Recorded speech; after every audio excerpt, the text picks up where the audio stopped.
something? I was really angry, actually, because I think Mommy called you first. Yeah. No, and then Hannah waited like 2 days, and I'm at school. I'm like, what is happening with Nina? Like, she's at the hospital. And nobody's I can't telling visit you. her. No one's telling me anything. I didn't know how to tell I was just freaking out. And then I think on the third day, I heard, oh, she has leukemia. So at that time, before I had the project and stuff, I did look up leukemia. I saw it was blood cancer and whatnot.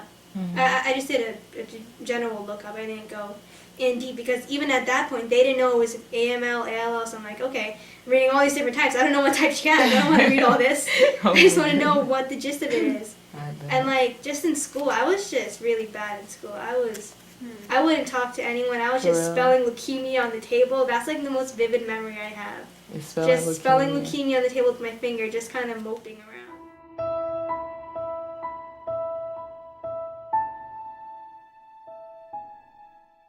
What about you?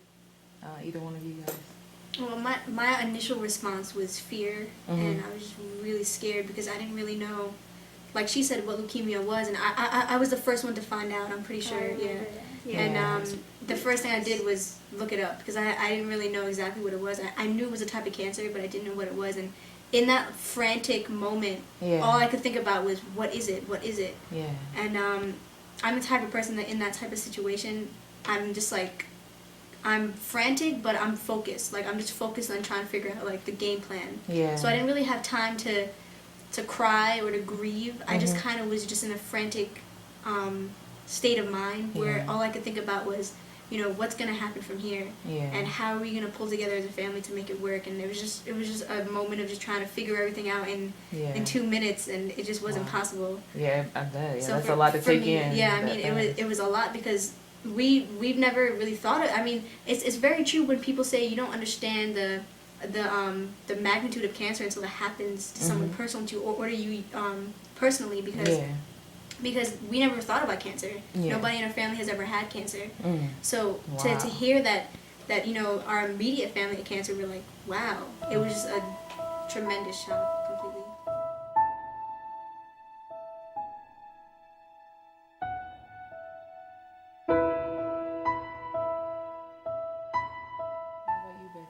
It's kind of, I was more in like disbelief because you don't really hear that you actually have cancer or someone you know has cancer. Yeah. Or at least someone in your family, because we've never had anyone else in our family have cancer.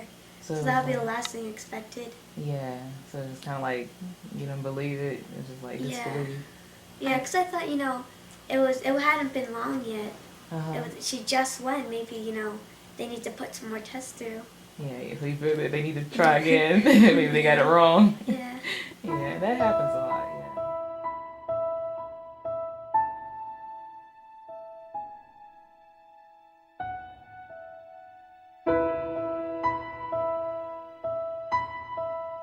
Just to kind of put it out there, though, now that I think about it, when Mommy had called me, even the way she spoke was as if she didn't want to believe it. Because I remember she said they think she has cancer.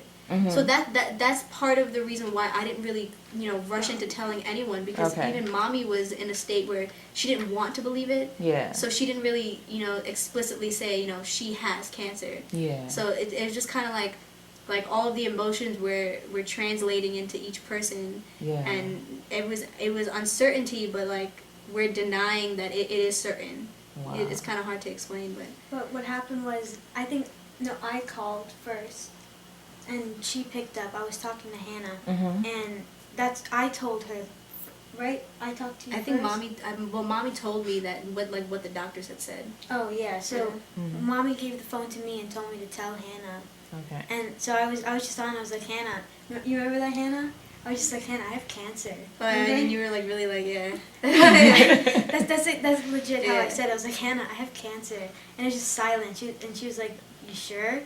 And I was like, yeah, I have cancer. And then she was like, oh, bye. I don't remember what I said, we to were be like, honest. That's like all we said, and it was just silent, and we just hung up. I remember that. Remember that crazy dream you had? Oh yeah, and before? So, it was like a year before I went into treatment, and I have these weird occurrences where I have these dreams, and like in the future it happens, and I just kept having this dream over and over where I was in the hospital, and they were like sticking me with needles, and they were like, just calm down, you got to find a vein, and I was looking up at the ceiling, and it was a light, and when I went to the hospital that night, it was like deja vu. I was like, oh my God. I've had this dream a bajillion times, and it's happening for real now. Are you serious? Yeah, it was crazy. So it's just like God was telling me, was almost warning me what was going to happen, and told me that it was inevitable that it was going to happen because it happened so many times. So you think that helped you by having that dream, that kind of helped you to be calm about it? Yeah. Because you'd already kind of seen yourself there, maybe. Yeah. She was very calm compared to the rest of us. She was really calm. And throughout the whole process, she was had very drama positive. The what? While Drama we were, queen. I mean, we were on the outside looking in, and we were just, I mean, not completely negative, because we did get to a point where we were just positive reinforcements, but she's amazing. I mean, she was so positive. Yeah. From the beginning to the end, you know, she was very positive. That's amazing. What was really funny is when she was in the PICU, it was like, I think she was in for a few days, and like we called everyone up. You're only supposed to have like 4 people in the room. And let us have like family, 16. That's when you guys came in. It was like, awesome. Yeah. There was a bunch of people. A Yeah, lot it was of really people. nice. Yeah, but I mean, we did have to switch periodically, and at that point, her immune system was really bad, so we did have to wear masks, wash hands, and wear gloves and stuff. But after a week or so, we started to be able to like not have to do as much of that. So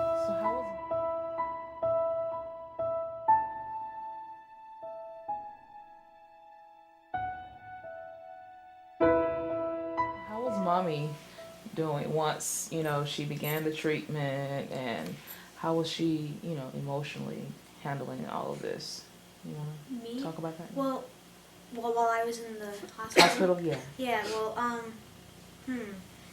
from what I saw, she was just not getting sleep. She was still like throughout the whole thing. When I was in the PICU for a good month before I actually went into the hospital. But after whatchamacallit, even after I got out of the PICU, she was still in this sort of denial. She was like, this isn't happening. Nana doesn't really have cancer. And she always told me that. She was like, she was like, I can't believe it. I'm not going to believe it. And she was just always, you could tell she wasn't how she used to be. Because she was shocked herself. I think it's like, I'm not a mom, so I wouldn't know, but I know I act like a mom to my dogs. So it was sort of like this one You time. had to tell me about your dogs in a minute. But I can understand when someone like that's your offspring is like a part of you. You made that person, and once you see them in such like such a weak state when they usually aren't, because I didn't put that in before, but I was the only one out of the 4 of us that would never get sick throughout the year. Since we're all in the same house, I would never get sick. Yeah, but when one of us gets sick, it's like it's a domino effect. But I was never affected, and I was always the tough one, Wow. And it was just like seeing the tough one, the one that never gets sick, get this sick. It's just like, that's impossible. Yeah, I thought I was pretty tough too. Yeah, but it was just, I think that's what was going through her mind. She was like, how did I let this happen to my daughter, Oh, so you think she took it responsibility for it? Took it upon herself?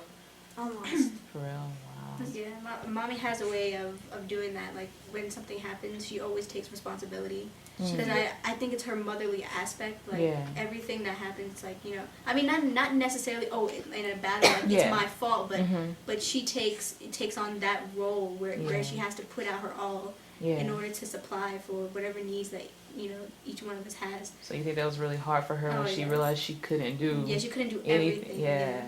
Wow. So when she was at home with you guys, was it basically the same thing? How was she at home? She was like Naomi said, she was not sleeping. She rarely got sleep, and she was just always in a fast-paced kind of way, because I mean she had to go back and forth to the hospital, and we would go with her when we could, like after school, and on the program. it was through the Cancer Society. I don't know what it's called, but they would provide rides for us. Oh, that was nice. So mommy could stay overnight. Lizzie And Circle. the organization Lizzie Circle would provide rides so that we can go home, but mommy would spend nights and nights at the hospital. Wow. So it was a little difficult because I kind of had to take on the leadership role, but yeah. as much as I had to do that, Mhm. we all pitched in and had an equal contribution to how we got things done around the house, Yeah. or like did the things that mommy had to do. So Mhm. in a way, mommy had to kind of rely on us to take over that part of her world that she couldn't take care of now. Yeah. So how old were you guys when all of this happened? Hannah, how old were you? I'm pretty sure I was 16 because my birthday is so late in the year. It was Uh-huh. probably like I was just turning 17, Okay. right? Yeah, just turning 17. Okay. And how old were you, Becky? 10 or 11, right? Yeah, you were 10. Oh yeah, you were 10 because you're 12 now. Yeah, 10. Yeah, and then I was 13. Okay. I was and- 12. And you were 12. Wow. So you ladies had a lot of responsibility, but you handled it pretty well, right? It was a lot. Yeah.